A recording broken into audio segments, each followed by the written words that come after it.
What better images to set the tone for a bruised leader's new presidential term?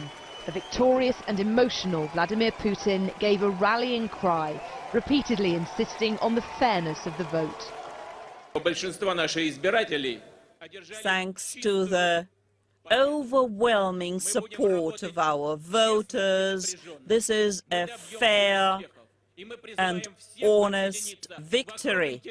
We will work hard, we will succeed, and we invite you to get together and unite for the benefit of our country. I promised you victory.